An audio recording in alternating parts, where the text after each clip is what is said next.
This is Chris Whalen, CPA, and welcome to the Street Level Business Podcast. This is one of a series of interviews that I'm calling Coronavirus Lockdown Business Stories, where I interview other business owners about their experience with the lockdown. Today, I'm very happy to have Anna Safonova here, and she's a realtor, and she's going to tell us a little bit about what she does, and then we're going to talk about her feelings about the current state of the lockdown and going forward, what her feelings are for her industry and the economy in general. So good afternoon, Anna. Hi, thank you so much for having me on. Of Like course. I said, my name is Anna Safonova. I am a realtor and co-owner of NJ Realty Pros. We have an office in Old Bridge, and I really appreciate you taking the time out and actually doing these stories because it does, with everything that's happening, it does affect all the businesses differently, right? So it's nice to have a different, fresh perspective. Along the line, before we even get started, I'd like to thank you for all your input that you've been doing with us and helping other realtors and giving us the guideline on programs, laws, recent changes. So that's been very important, I think, for all of us. So we've shared, obviously, your content. So a lot of realtors I deal with have their main offices, right? A lot of realtors do have home offices, but the main offices have definitely been shut down. So have you seen with you or other people, has that had any kind of negative impact on realtors that they can't go to their main office or broker as much as they used to? Has that really had? I don't like that word negative. Not at all. I mean, a lot of us obviously work remotely and we have option. Most of us are on the road all day anyway, but our office is open, our staff is there. So all of our realtors, they can come in anytime and do whatever they need to do because, we've been essential from day one. We never had a shutdown in a sense. So we've been operating, I feel, with precautions and obviously different guidelines, but we've been pretty much operating the same from day one. So not a lot of changes in that aspect. All right, so tell me about, like as I said, these standard questions I'm going to be asking everybody. So in terms of client interaction or meetings, whether it be conference calls or inquiries about real estate, so tell me about that the past 5 or 6 weeks, as how it might have been different, either a number of calls or the urgency within the calls or the types of questions people are asking. Have you noticed anything that's been a lot different than it was 6 months ago? So I think we've been getting the same volume, if not more, if I compare spring 2019 to spring now, 2020. We get the same amount of inquiries on properties. As a matter of fact, and I'll talk about the market a little more. The inventory is so low that kept us, quite a bit busy. In terms of interaction and meeting people and clients, we definitely apply a little bit more virtual versus, face to face. Obviously, we're still showing the properties, but again, we go by the guidelines and the recent regulations that that we must follow in a sense as a realtor to keep our clients safe, our sellers safe, our buyers safe. So we have a protocols that we do follow when we go into the homes. We do meet people on site. We do prior to that meet them like this on Zoom, right? So I love meeting people face to face. Actually, I think you get a better perspective. So this is just another way of getting to know them and figure out what their needs are. Otherwise, absolutely, we meet them on site. We still show the properties. We, practically don't really meet anybody at the office now just because of their level of comfort. Otherwise, we open to doing that. But for the most part, we found this easier for them to, take the interviews, whether it's sellers or buyers, right over the Zoom. And so in terms of open houses, so we can't do open houses as much. So how are you handling open houses on a weekend now? Or not at all? Yeah, no, absolutely. And people do want a preview. So we have an option. We do virtual open house. We set up a time if somebody wants to look at something in detail, and we use a lot of technology now, a day's period. I mean, we use Matterport. It's a 3D walkthrough through the house, right?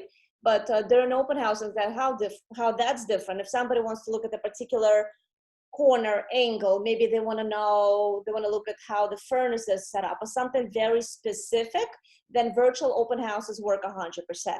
Got it. Okay. We set it up and we say it's Sunday 2 to 3 or 2 to 4. We welcome to receive, we use FaceTime, we use other technologies, other platforms to do that.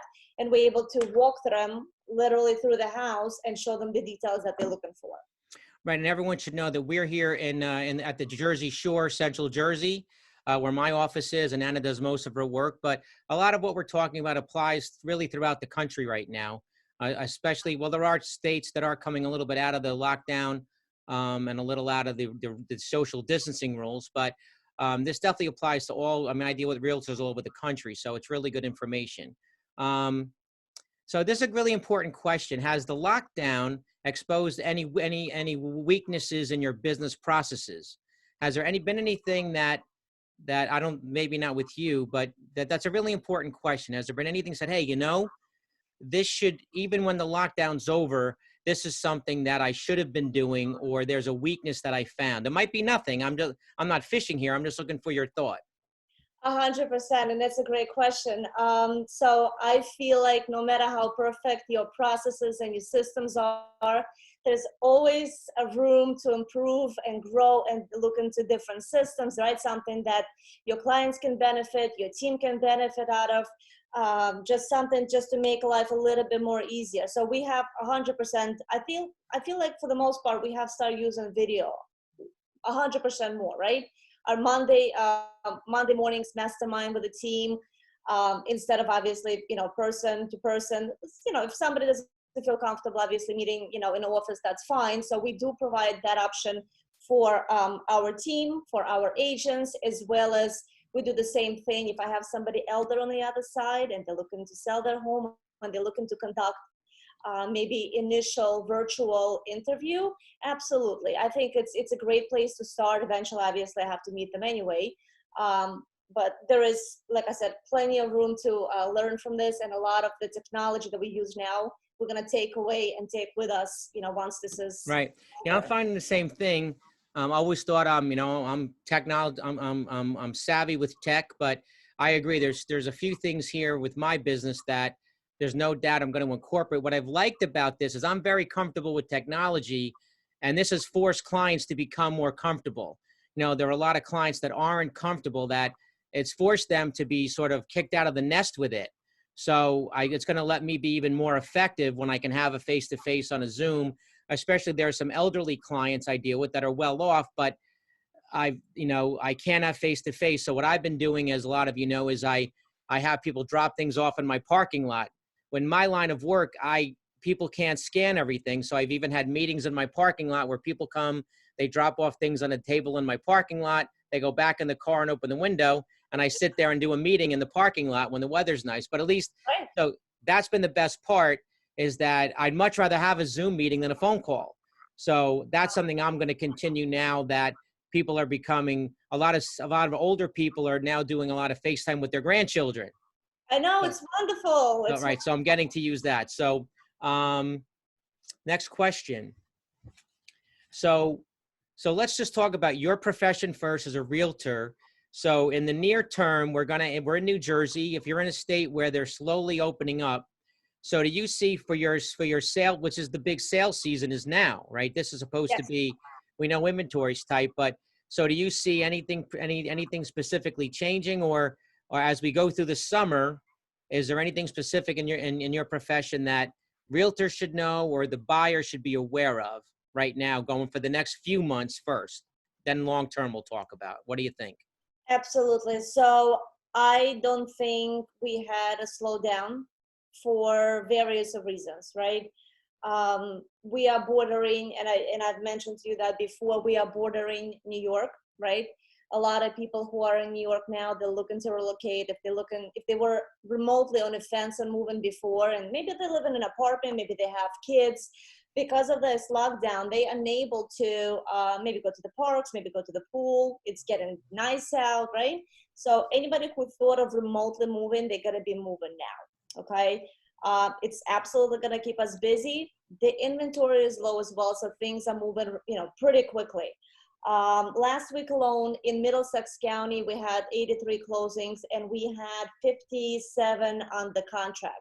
So it's not just, anything that comes on the market. There are shorter days on market. If it's on the market for 1 day, we're already calling and inquiring if you have any offers. We might be already too late because everything's flying like a pancake. And it's not even one particular area. Sometimes things, let's say, moving faster a little bit in East Brunswick versus Millstone. Now it's really kind of across the board. And we're seeing that quite a bit. People want to get out. They want to have a yard space. They want to have a pool. So short term, I think we're going to be continue doing that. The rates are appealing enough. If I will compare, even last year, and I have a slide, I don't know if I can share that with you. I can just read it off. I can give you the numbers. If in December of 2019, the average 30-year mortgage was 4%, today we're looking at about 3.25%. So on a purchase of $400,000, right? If you're taking out $400,000 mortgage, you're looking at $63,000 for 30 years in savings. So there's a lot of refi. I believe in 2020, and I just pulled up the statistics, we're going to be looking at about 1.5 trillion in refis by the end of the year. So that kind of goes into, I guess next question, because it's going to be a little bit more affordable. People are going to be able to keep their homes, and people are still going to be moving just because the affordability, right? We're not talking about the 90s. We're not talking about, 80s when the rates were, completely different. You being a realtor that's on the outskirts of a major metropolitan area in Manhattan, New York City, all realtors in the country who are surrounding a major metropolitan area, remember, I have clients all over the country, and once they saw the lockdown and how restrictive it is, they felt like their great Upper East Side townhouse was a prison. Yes. And so they are I think they said 25% of the Upper East Side left in the past 2 months. 420,000 to be exact, 420,000 people. So they didn't necessarily, let's say, bought something else, right? But they have moved out of that area because there's just, they went to the suburbs, right? They could have went to Long Island out of the 5 boroughs. They could have went to New Jersey.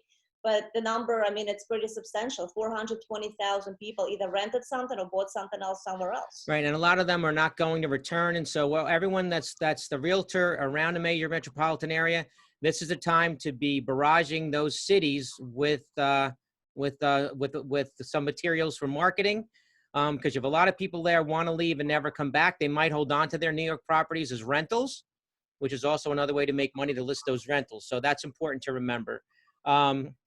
So I like to ask professionals, so what should be in this situation that's happened? I want people to understand, do they have the right realtor in this case, right? Have they had the right real estate representation? So what should a real estate client or potential real estate client have expected from their realtor from the outset of this, especially one that you think might be looking for a house, or even one that's just in your database? Let's say you have an existing client you sold the house to 2 years ago. What should have your client base or prospects been expecting up to this point since the lockdown? So it's not really a one-word answer, right? It's a combination of things. And I think ultimately when I say you have to have a right realtor, you really have to have a right team of people behind you, okay? There are questions that's going to arise, whether it's tax questions, right? Because it's a tax season. You have to file your taxes, properly, and you have to have a consultation with your CPA who is knowledgeable and understand the numbers and how they're going to reflect upon, obviously, you moving forward and getting a mortgage, and they can advise you appropriately. You have to have a right mortgage individual who understands the recent changes as well, because some, if I take Chase for a second, they're concentrating now on more 20% down people versus somebody with a lower credit scores and lower down payment. If you were remotely pre-approved within the past couple of months, 2 to 3 months, for an FHA product with a 3.5% down or 5% down for conventional, you have to talk to your lender, you have to talk to your realtor and see if that's still the case, if you're still pre-approved. If you had maybe overtime as well, that's something to consider. Maybe you don't have those hours anymore. You might not be very well approved. So for you to start the process, right? Because it's not, I'm not about going up, opening the door and just showing the property, right? There's everything else that goes into that bracket. we have to make sure. I don't want you to get under contract and then find out that you're not going to be approved for the mortgage because we didn't do our due diligence to begin with. You spend money on inspectors, you spend money on appraisal, you spend money on all of that, and then bank says, thank you so much, but you're not qualified, right? It's about being proactive, whether it's in this marketplace and what we're dealing with now, but just, you know, going forward, or, I mean, we've done that all the time. We need to be 100% sure that you are good to go, and we're not going to have, you know, the more proactive we are, the less bumps we're going to have on the road, period. Right.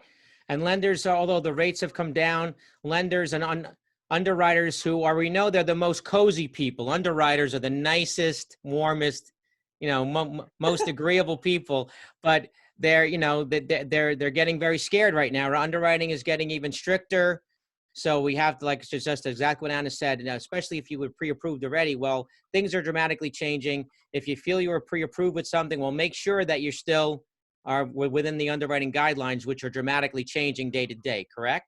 Absolutely. Absolutely. It's about being proactive, period. I agree.